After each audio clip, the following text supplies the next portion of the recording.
Hi, I'm James Pratt. Today we're going to be talking about sump pump power in the sump pump, the horsepower, and drop-offs if you have a subfloor system or a French drain around the perimeter of your basement. The first thing to understand is that there are different horsepower primary pumps, and a pump looks like this. This happens to be a Bell and Gossett pump with a piggyback float switch. If the float switch fails, which is the majority of the time for sump pump failures, the float switch will fail, you can bypass the float switch and plug the pump directly into the wall, getting you out of an actual emergency situation. There are several types of pumps. In basement waterproofing, which is what we're specifically talking about today, a 1/3 horsepower primary pump pumps around 3,000 gallons per hour at around a 0 to 5 foot lift. The lift is the lift off of the floor. So this 3,000 gallons an hour sounds like a lot, and it usually is okay.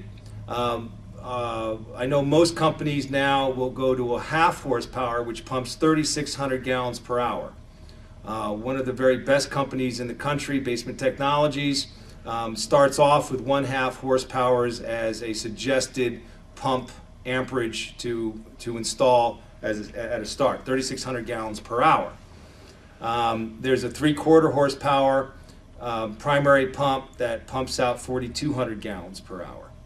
So obviously, no one can identify exactly how much water needs to be pumped out when installing a sump pump, and we just like to go with probably a 1/2 horsepower to begin with. These pumps for basement waterproofing are set up into 1.5-inch discharge lines. Unlike 2-inch plumbing pumps, these are dewatering pumps, and they're set up to 1.5-inch line, and they're going to pump out onto the yard somewhere.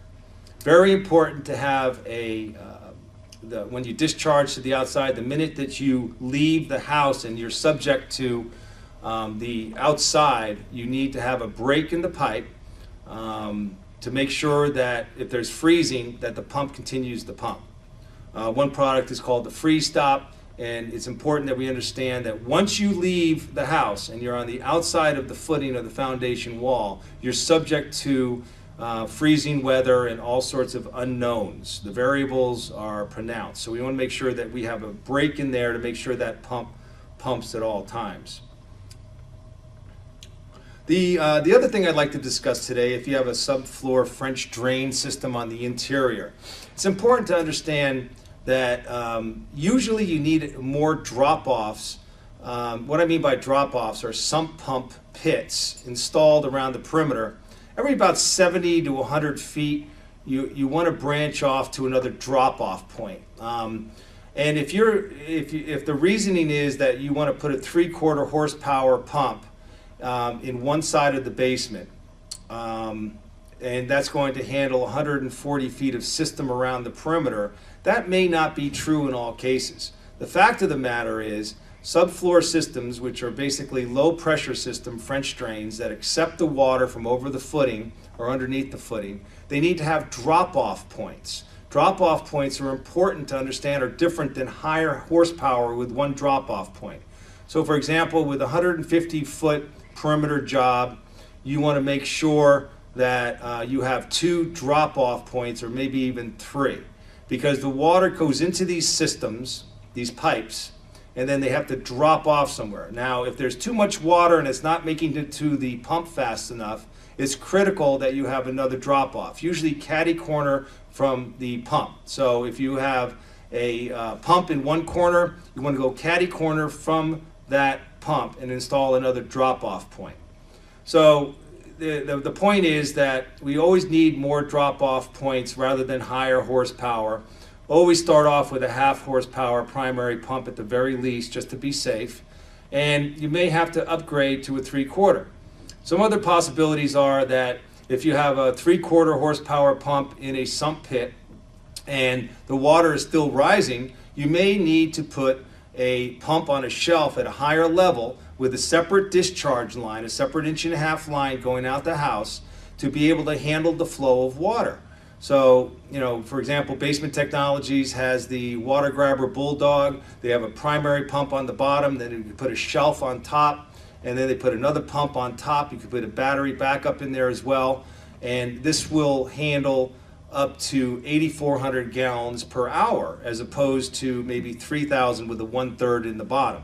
So the flow of the water, which is unlikely to be projected at any time until the system is installed, the flow of water is impossible to predict. So these mechanics need to be understood. It's always safer to go with a 1/2 or a 3/4 horsepower pump, and the best thing is redundancy in a sump pump.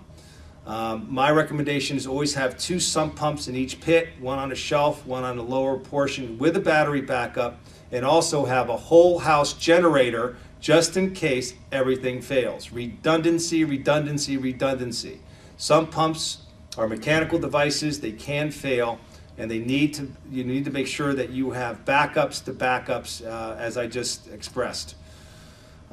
These mechanical units really should be looked at once a year, where they should be taken out, cleaned, and make sure that everything is in order so that you do not find out there is a failure of the pump, a mechanical device, during a rainstorm. Then it becomes traumatizing. So make sure that you service these pumps once a year. Thank you.